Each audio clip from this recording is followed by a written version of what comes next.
kayak ya aman ditampung gitu ya Allah. Terus mama sama bapak ya karena udah tahu kayak gitu mau nggak mau kepaksa buat nyari uang paling gede buat pegangan ya. Nah, akhirnya bapak saya yang menganggur waktu itu ya utang ya Mak. Iya. Gak apa-apa, itu cerita luar biasa. Sebenarnya yang jadi masalah tuh utang ibu nih udah banyak jadi udah nggak bisa ngutang ya.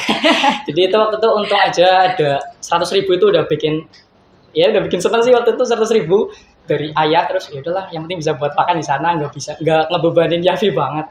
Tapi di sisi lain saya juga minta tolong ke anak Inten, anak seperjuangan juga. Boleh disebutnya Sheryl namanya. Waktu itu saya bilang ke Sheryl, aku Sheryl anak SMA mana? Sheryl anak SMA 2 apa ya kalau nggak salah. Jadi kita Purwokerto saja. Sheryl, aku bilang ke Sheryl, kalau misal aku, ini mohon maaf ya Sheryl, kalau misalkan aku minjem uang 100.000 gimana Sheryl? Terus Sheryl, nah kebetulan Sheryl malah dukung banget. Oh buat yang di UGM ya Dit, kamu lagi nggak ada apa? Terus aku bilang, lagi nggak ada Sheryl, boleh nggak minjem dulu? Tapi aku janji Sheryl nanti bakal terbalikin. Walaupun maaf ya kalau balikinnya lama, seminggu 2 minggu gitu Sheryl. Terus Sheryl, santai aja Dit, nih pakai dulu, balikin tahun depan ya oke lah. Terus ditransfer 100.000. Niatnya itu mau buat uang pulang kan, rencananya sama Yafi itu saya kira sama Yafi dan sekeluarga itu cuma berangkatnya terus tinggal di sana dan pulangnya itu naik kereta sendiri. Nah udah disaun sama Sheryl, aku udah ready, ada uang. Sama satu lagi waktu itu apa ya Mak? Dapat bantuan. Iya.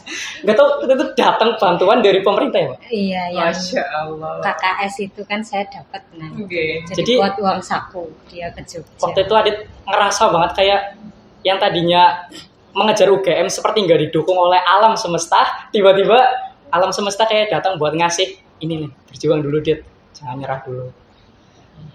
Itu ada uang 300.000 masuk saku, aku bilang ke Yafi, ini aku udah ada sangu, nanti di sana makannya pakai uangku aja ya nggak apa-apa gitu. Daripada aku bebanin kamu nanti makan ya.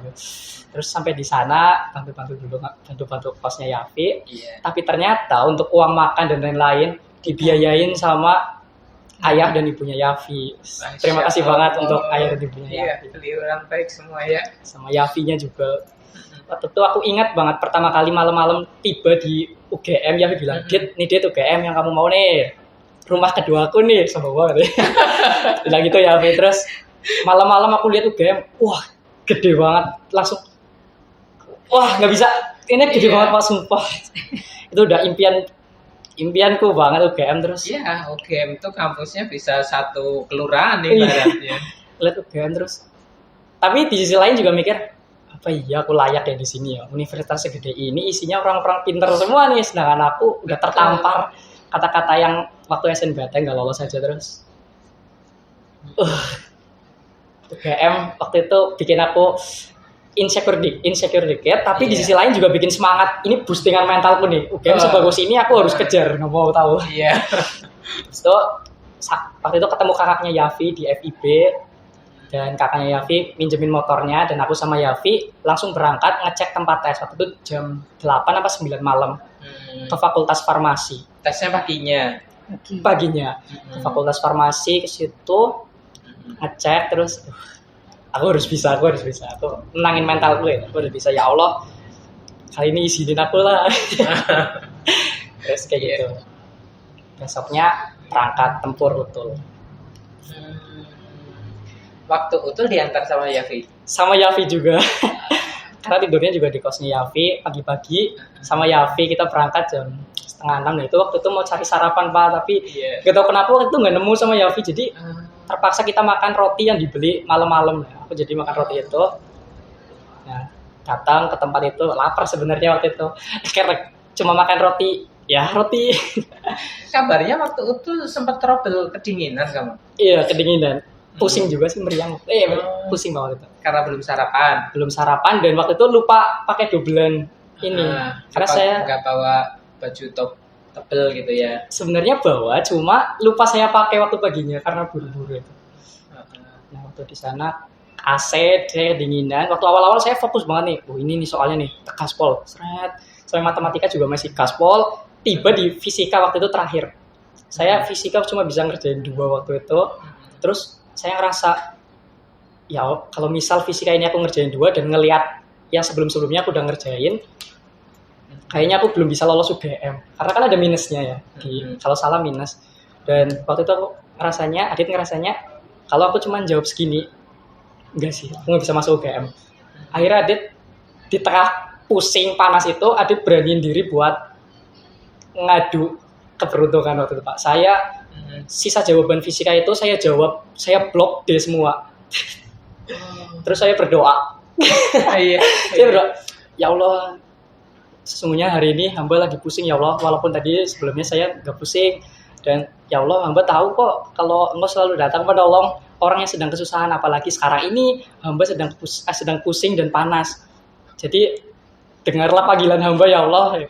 Saya berdoa Pak, terus saya langsung amin ya rabbal alamin. Tidur. Saya langsung tidur. Terus karena kenapa saya berdoa? Waktu itu di Inten juga Pak SB itu ngajarin ada magic moment. Iya. Pak SB selalu ngajarin ada magic moment di batas akhir terakhir pasti dari alam bawah sadar kita, dan kita nggak sadar aja nanti hati kita tuh bakal berbicara dan ngasih jawaban yang bakal jawaban tepat daripada kita dengerin otak. Kata itu Pak SB kayak gitu. Terus saya ngerasa ini kayaknya dari hati nih buat ngeblok D, dan kebetulan kenapa waktu itu kepikirannya D, nah itu saya juga nggak tahu kenapa waktu itu D. Intinya kayak gitu, saya berdoa terus itu magic momennya mungkin ya. Mungkin terus saya tidur. Ya udah, terus saya waktu itu tutupin sambil nangis sih Pak sebenarnya. Jadi nangis karena berharap ekspektasinya tinggi untuk bisa diterima. Terus di sisi lain, kalau orang-orang kayak Yafi dan keluarganya tiba-tiba ngelihat saya nggak keterima udah bayarin dan membiayain makan tuh rasanya berat banget. Betul, itu beban mental yang pasti kamu harus tanggung itu ya. Ya. Dan akhirnya Masya Allah, berarti Yafi sendiri yang buka pengumumannya. Yafi yang buka, waktu itu jam 3 Yafi buka, dit on UGM udah lolos nih. Terus saya belum saya pulang jam 3.40 waktu itu. Saya buka di grup udah rame lagi, UGM ada 2 anak nih gitu Yafi. Terus saya lihat, UGM lolos. Padahal saya nggak apa-apa karena saya tidur waktu fisika. Berarti kamu lihat itu UGM diterima itu malah dari grup dan WA-nya Yafi. Pertama dari WA-nya Yafi, terus saya lanjut di grup. Langsung saya teriak di rumah, UGM gitu. Terus ada ibu. Ada. Terus langsung sekali.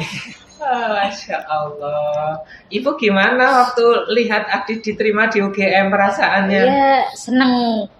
Alhamdulillah, karena cita-citanya itu ya Allah, berarti ini jawabannya. Adit tuh memang disuruh muter-muter perjuangannya itu. Berdarah-darah dulu ya Bu. Berarti ke jalan Munang memang pokoknya muter-muter desa, saya bilang gitu. Iya, Masya Allah. Terus di jalur mandiri juga belajarnya tuh udah mulai beda. Saya waktu di SNBT saya all-in-in waktu jam 3 langsung belajar gitu-gitu. Ya tahajud belajar, duha belajar gitu di Inten, apalagi Inten kan pasti waktunya dari pagi sampai sore. Karena waktu itu saya pernah nginep. Nah waktu di Mandiri saya sedikit ubah karena dari pikiran yang tadi usaha aja tuh nggak cukup, kamu tuh butuh Allah. Terus mulai sekarang saya gempur di jalur langitnya karena ibu juga nyaranin waktu itu apa ya, Yasin Fadilah. Yasin Fadilah. Jadi Masya Allah. Habis tahajud, terus habis subuh baca Al-Waqiah, terus semakin baca Yasin, terus duha lagi setiap hari kayak gitu diulang-ulang sama puasa. Ini benang merah yang semua pemirsa harus tahu. Udah puluhan ya, belasan anak mungkin yang saya podcast.